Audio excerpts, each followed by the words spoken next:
Hey guys, so we're on to the last section of chapter 6. This is when we're going to talk about the different kinds of collisions, and I've kind of already mentioned a few of them. I discussed when two collisions come together and then separate, kind of like a pool ball, or when two collisions come together and stick. That's more so like, let's say one fish is chasing another fish, the fish catches it and eats it, kind of scenario. So here we're going to talk about the different kinds of collisions, and we call them elastic and inelastic, and you should really look at the definitions of the words in order for you to understand which is which. So, when I look at a perfectly inelastic collision, this means that they have hit each other and they have stuck. And they have stuck to the point where they are now one item in all. So, a collision in which two objects stick together after colliding and move together as one mass. This means that when I look at the conservation of momentum, at first I have two individual movements and two individual masses. But after the collision, I have one movement with two masses combined into one. And my equation looks like this. My two individual movements, and then my one mass with my one movement at the end. All it tells me is that it is my total momentum, my total initial momentum, and then my total final momentum. Very simple to use, very simple to look at. There's problems that we're going to look at like that. Make sure you check out my videos. It's they're posted in Edline. They follow kind of the book, so you can look at them. I titled them 6A through G, so you can easily refer to which one you need. But let's look at a problem here. Two clay balls collide head-on in a perfectly inelastic collision. The first ball has a mass of 0.5 kilograms and an initial velocity of 4. The second ball has a mass of 0.2 kilograms and an initial velocity of 3. What is the decrease in kinetic energy during the collision? Well, we start. First, we're going to use our givens. And we have a positive 4 for the initial, negative 3 because it's moving to the left. Remember, left and right, up and down, positives and negatives. Our two masses, and we want to know our change in kinetic energies. Well, as we move through, remember that kinetic energy is 1/2 mv squared. So when I look at my change in kinetic, it's initial minus final. I have to find my initial, and I have to find my final. Obviously, my initial is going to be 1/2 mv squared plus 1/2 mv squared for my two masses and my two velocities. But my final is going to be 1/2 the masses combined v squared, because I only have one mass now and one velocity. Solving for what we need, we can easily find final velocity. And whichever way you guys work it out, you don't have to solve until after or before you find that the velocity is 1.67. Finding my final velocity using my equation.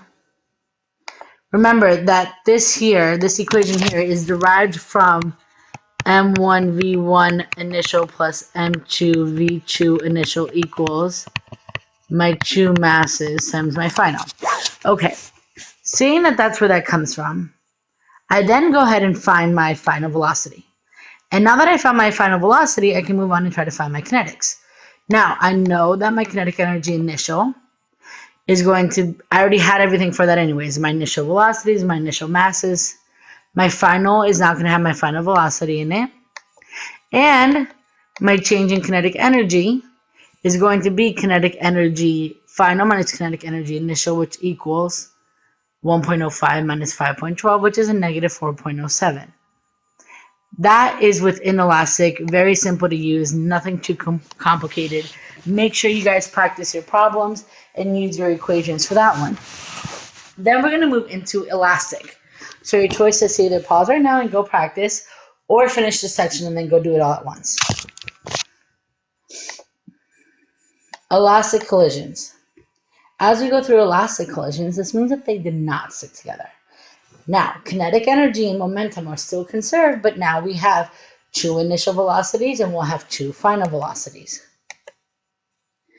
Now, when you look at it, remember that m1v1 plus m2v2 equals m1v1 plus m2v2, not at all complicated or different. And then underneath here, you're going to have kinetic energy conservation, and this is momentum conservation. Don't get confused. Let's look at a problem.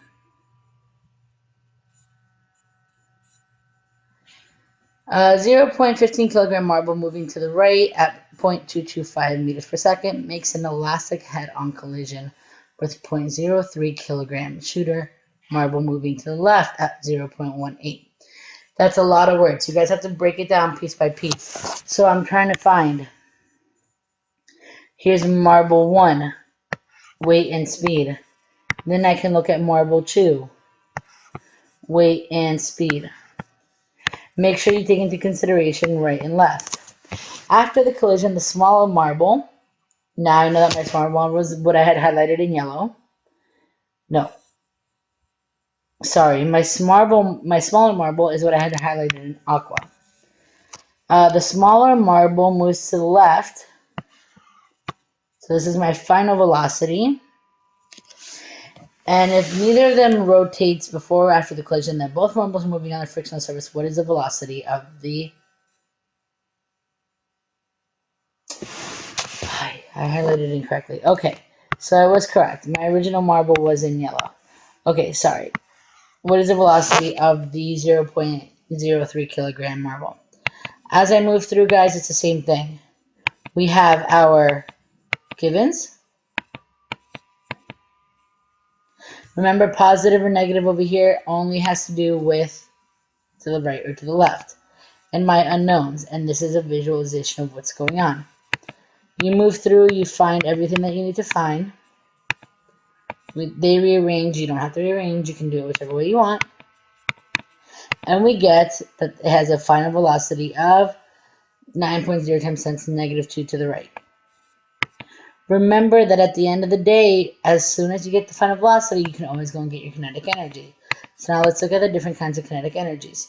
And knowing that we have a kinetic initial of 8.7 and a kinetic final of 8.7, we find that the change in kinetic is actually 0.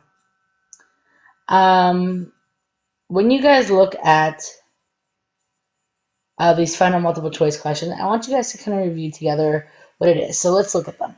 If a particle's kinetic energy is 0, what is the momentum? If the kinetic energy is 0, then the momentum is also 0. Don't forget that. Next. Oof.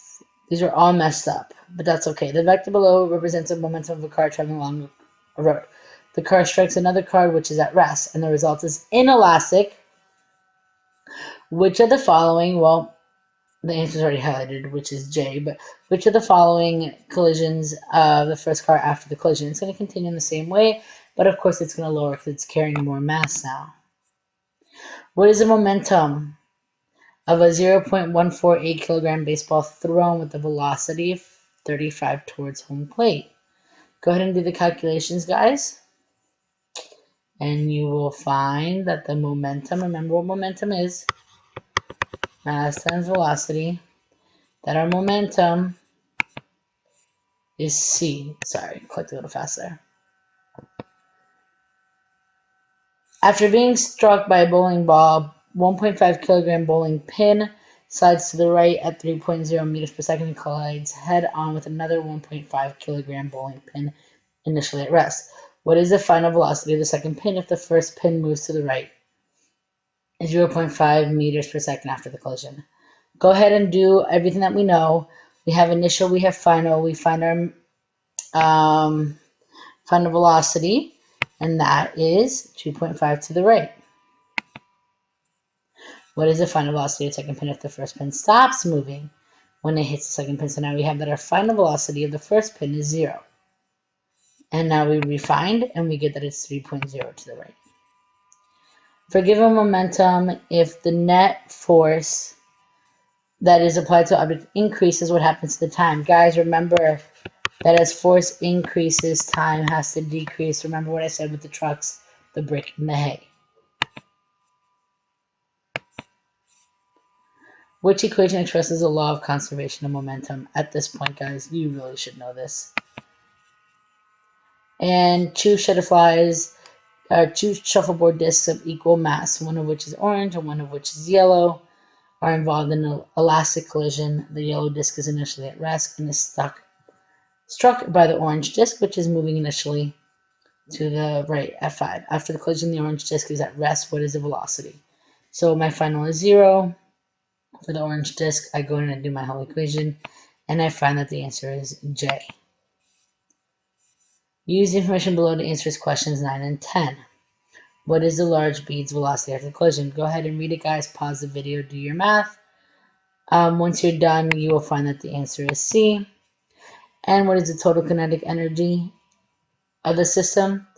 You'll find that the answer is G. Go ahead and practice, guys. I'm going to keep giving you a few of these little response questions. There's only 2 left. Make sure that you guys check out the videos. Make sure that you do the section reviews. I put up a collision online little lab you guys can check out. It's a lot of fun. It's a little simulation. Whatever it is that you guys need help. If you have absolutely any questions, email me. I'll try my best to email back. I will be at a funeral on Thursday, though, so probably not accessible.